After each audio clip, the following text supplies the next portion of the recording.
Did you know that the phrase rise and shine is actually biblical? Isaiah 60 and 1 in the NIV says, "Arise, shine, for your light has come, and the glory of the Lord rises upon you." God wants us to let the light of His love flow through us and be a beacon of hope and joy for this dark place we temporarily call home. I recently read two journal entries that I made. One was from 2021 and the other was from 2022 at around the same time of year. I realized I was in two drastically different places for each. In 2021, at that time, my daughter was having surgery, spinal fusion surgery, a really major surgery. And in 2022, around that same time, my husband and I were experiencing some great successes in our lives. And what I realized was that God was there through it all.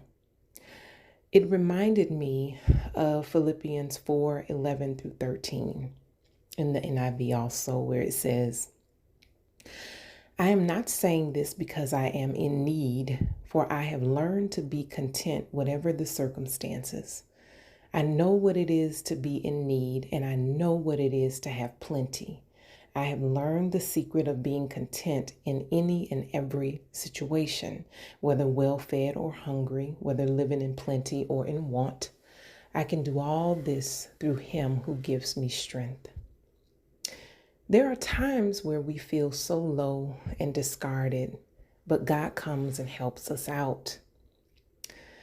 He helps us to put things back into perspective. And more importantly, He graces us with His very presence. He identifies Himself with us, and gradually over time, He puts the pieces of our lives back together. There is no promise of perfection, y'all, on this side, but there is a promise of His presence that helps us to remember that come what may, we can keep going and not just barely make it through, y'all, but shine in this dark place because, as Isaiah 60 and 1 reminds us, God's glory, His glory rises upon us.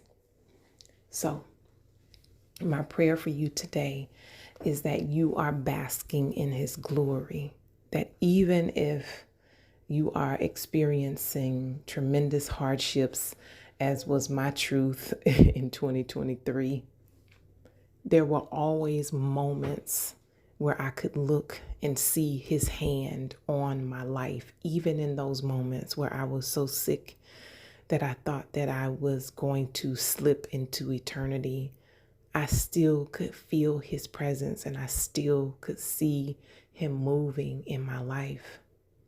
So my prayer for you today is that you feel that same presence, that you feel that same care, that you feel that same love. It won't be perfect, y'all.